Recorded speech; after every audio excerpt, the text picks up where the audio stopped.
Why doesn't anybody ever talk about how to fix a hook? Well, because so few people hook the golf ball. But for you unhappy hookers out there, this is going to help you. So let's get after it.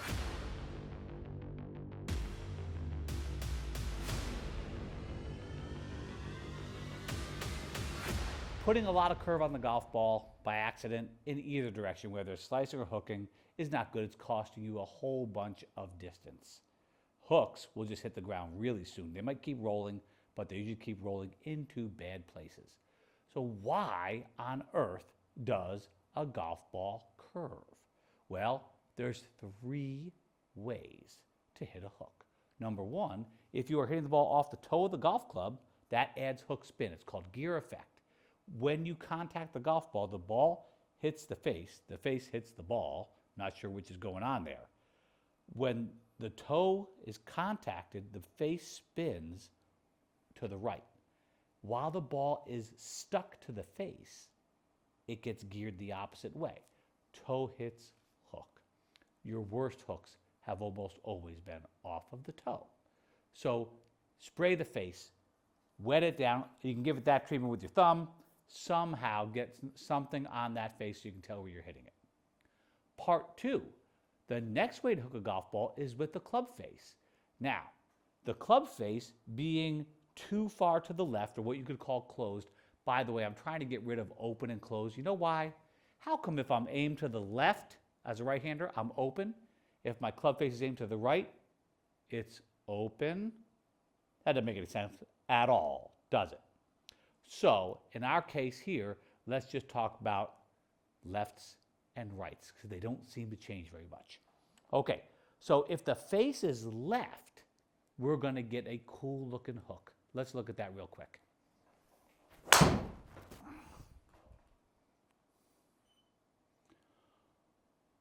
Now, I'm going to tell you, that actually came out better than I even hoped. That golf ball right there definitely hooked into the left bunker. Okay, fine. Many of you are going to go, oh, I came over the top on that one, but we need to have a better look. If you do get the chance to get on one of these launch monitor devices, I would tell you this is what you're looking for. Well, number 1, this golf ball started to the left of the target line. Now, we know that the golf ball takes off, especially with the driver, the most toward the face angle. So we would know without question that that club face had to be left. And in this case, it was 4 degrees left. Now, for all you folks thinking over the top just occurred, wait a minute. The ball curved to the left. It took off left, and the ball curved left. That means the path had to be to the right of the face, because that's what makes it curve. And lo and behold, this path was a beautiful draw path, 3.7. Isn't that something? So that, dear viewer, is a face hook, okay? Now, if you're out there and you don't have a launch monitor and you're hitting golf balls, you better be knowing what that takeoff direction is before you decide that you need to swing more inside out. Because if I added more club path to this face, well, I might get this face to shift, or even worse, I'm going to create more difference between these two. Oh baby, that's not so hot. I already have an 8-degree difference, and hey, under 2 is cool with you, but an 8-degree difference is a whole bunch of curve coming, and well, it didn't go anywhere. Look at that. It went 179 yards in the air and 230 total, 133 feet to the left. That's a club face hook. How do you fix that? Well, number 1, you're going to check on your grip. Oh my gosh, if he says grip again, I get it. Folks, I got to tell you, I know I've said it before, but I've seen so many folks that suffer with this game and have a grip on that golf club that has no chance of working. Please don't do it that way. Please don't. Now, you could be one of those folks who's closing it at some point in the swing. That's pretty fair, right? Well, maybe what you'll try is getting the face to open more on the backswing. I'm going to do that once for you because I'm going to show you something important about learning. Okay, so Dunigan, you're saying open that face up during the backswing. My grip is sound. I could, by the way, I could make a slight alteration in the grip. Just take my top hand and turn it over to the left a little bit more. That will open the face right away. I may have to add some opening on the way back. Not crazy, for goodness sakes. Just I like to go back like this. And maybe I need to go back a little less like that. I'm going to point the face rather than down to the ground. I'm going to point the club face out toward that camera over there. Let's see what happens. So here's a more opening. Now that one wasn't bad. Didn't go left. Oh, but Dunigan, now it's going way off to the right. But you can't get mad at that because that's why people don't get any better. You should go, ho ho, that was different. Well done, Dunigan. And that one is 50 feet closer to the fairway than the first one. How about that? And then what I would do is I would just play with that. But there is another way to hook a golf ball, and that is getting the path too far out to the right. Let's take a look at that. Okay. Yeah, that is a whole bunch of hook. Hey, by the way, that has the looks of over the top too. That thing went left. It started out to the right, so you know the face was open. The face was right. The ball took off to the right. It curved massively. I hit it fairly solidly on the face. I created a tremendous amount of side spin, or what the TrackMan folks call spin axis tilt to the left. My airplane wings went like this because I brushed across the ball, so basically 15-degree club path. And that is no good. Generally speaking, when you have a path hook, that's one of the easiest things to fix. A path hook, after you check your setup. Yes, some of the path hooks are because your brain knows your club face is super close because your grip sucks.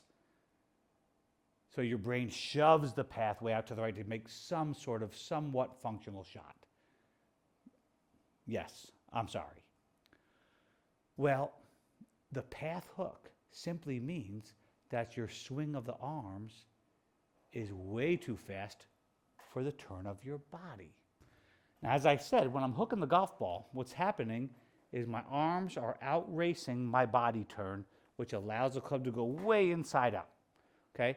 I've got to get kind of keeping this club up here longer and turn much sooner. Or it might be holding up my umbrella and turning, then swinging. Let's see if we can show you a ginormous difference, folks. Why not?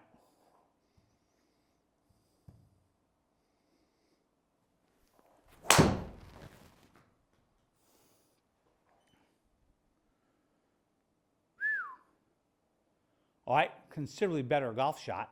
I brought the path down to 6.3. I would say that's still a little too much path, old Dunigan. But let's see. I just halved the path plus a little bit. Let's see if they look any different. The backswings look quite similar, I would have to say. Quite darn similar. Coming down from the top of the backswing, we have got the really inside out swing is much more below my shoulder, more of a draw.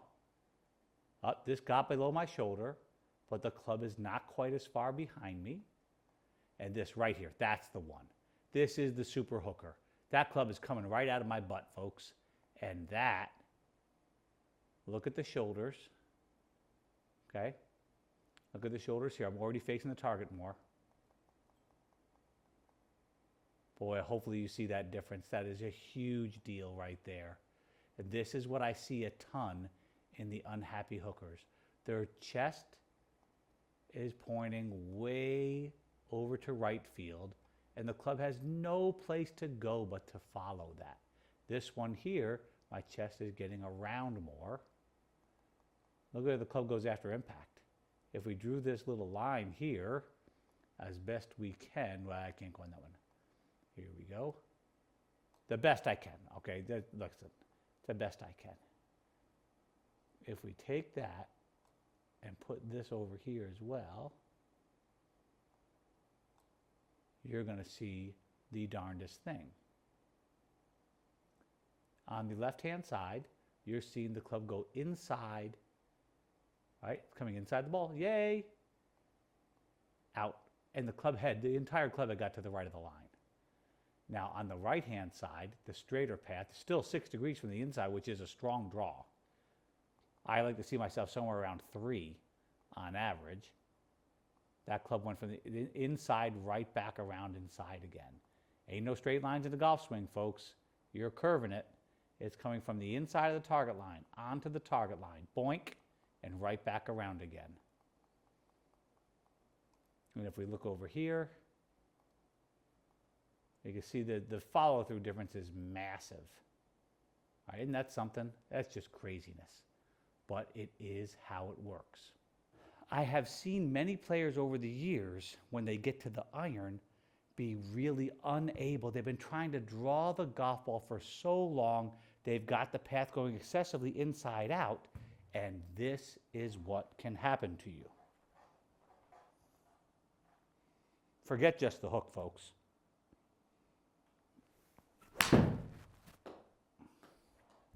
Okay. Whoa, holy cow, it's a hit. All right, you can see over here, I got my path way out to the right, but here's what happened. I lost my attack angle. This is a really big deal. This losing the attack angle is a really big deal because at 0.5 down, I'm not going to be able to play golf on a golf course. I'll be able to play off a mat with a level lie every time, but I'm not going to be able to play off the uneven lies in the golf course. So once again, the answer to that is, hey, can you just kind of hold this up here longer, let your body turn, you'll feel this left arm get squished by the turn rather than swinging so early, you'll feel more of a turn. Now, if you are a slicer, this is probably not the move you want to do. But if you've been hooking it, let's go back here and go, you know what, I'm going to leave it here and turn. That time there, I tried to almost not even swing the golf club at all. The path came all the way down to 3 degrees. Isn't that wild? And all I'm doing in golf is matching up the arm swing versus the body rotation. Okay, let's go again. We'll go a little bit faster. Okay, get it back. Folks, I think I got that path a little left on that one. 2.4 to the right, I'll be darned. It felt like I came right over the top. Well, the fact is, if you've been hooking it for a while, you might have to feel like you're coming over the top. Then you go back to the first thing we talked about. Okay, second thing. That is a face hook. I'll call that a draw. That was face closed, not path. How do we know? I'll give you 3, 2, 1. Time's up, because it took off left. Okay? All right, here we go. At some point, I'm going to tell you, look it. Brother, you got to fade this thing straight. I want you to stand here, and I want, no, don't just get the face wide open and hit a push to the right of the universe. I want you to try to hit an actual fade. Here we go. We're going to go back, going to turn like hell and outrace this club face, folks. That was almost it. That had to be damn close. Hey! Look how straight that is. That ball went super straight. I got my path a hair left, but here's the thing. I smushed the difference between the face and path. I wasn't even playing with the face yet. I was able to smush the difference between face and path and get that golf ball flying a whole bunch straighter. Now listen, you can do this too. I'm not doing anything out of the ordinary. It doesn't take a ton of coordination. It takes some coordination though. It takes patience more than that, and it takes awareness. You can't stand there and just do the same damn thing with a new swing thought. And if you can't do it differently, then you got to slow it down a little bit. So I actually don't have the club at speed up, but let's say that I would normally swing this 82 to 85 miles an hour if I'm feeling good. Maybe I take it down to 75. Maybe I take it down to 77. Oh, I'm doing something different. And then I can speed it back up again. But it is all about awareness. Okay, 3 ways to hook it: contact, club face, or club path. Difference between the face to path, secret of golf. Under 2 is cool with you. If you can keep the difference face to path under 2, then I can just simply take that shot. I can aim myself a little bit to the right. Boink, I'm off to the races. Got it? Get after it, folks.